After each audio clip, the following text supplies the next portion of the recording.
much there is. Okay, so we have found loads more fish scale. Steve, would you mind saying just a couple of words about that fish scale? Yeah, okay. Let me just get a big piece off. Right, we're just on one of the post-medieval contexts in Linie 1B, and you'll see we've got this incredible surface which we've cleaned back and we're removing now, overlying this rubble spread from an earlier period. But it's incredibly rich in fish scales, and you can see there's just a mat of this material which we've been sampling. Incredibly thick, and you can see the makeup of it, individual fish scales.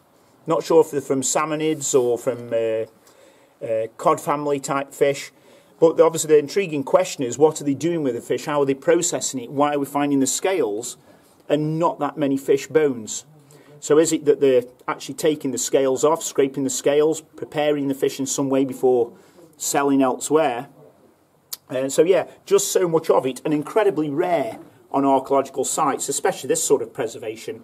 I think it's because there is so much of it has helped to preserve the layers in some respect. But it's mixed in with branch wood and sort of bracken mat and things like this. So it was a floor that came right across the surface with the odd fire spot, showing that people were obviously doing certain activities in here. But at a lower level, within the stone spread, we've actually come on quite a few large and well-preserved animal bones. We thought at first it could be cattle or something like this, and we've got what is almost looks like a complete pony skull, small horse skull, and again it's been dumped in this pile of stone. So we've got the lower mandible, the eye socket, and the upper mandible still articulated, but it doesn't appear like we've got any of the other skeletal elements extending off where we'd expect them to be. So it's dismembered, and we have been finding some big pieces of vertebrae in other parts of this stone spread, parts of a tail, articulated tail last year, lower part of the vertebrae, and a few long bones as well. So it maybe we've got something relating to some sort of deposition of horse or small pony. Do you feel we're still in the post-medieval context at the moment? Well, that's a tricky one.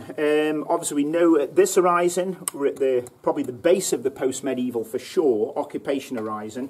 But where we're getting these ashy spreads just within or under this stone, we could well be getting back into the medieval, I feel.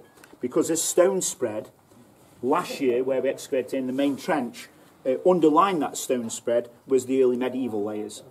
So the big question is, did the stone spread go in at the end of activities in the early medieval, maybe in the following medieval period when people came back to reuse a cave, levelling up inside, and then they were putting stuff like this in it?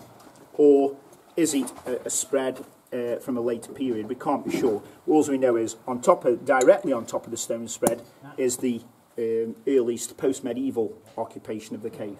Okay, that's great. Thanks very much, Steve.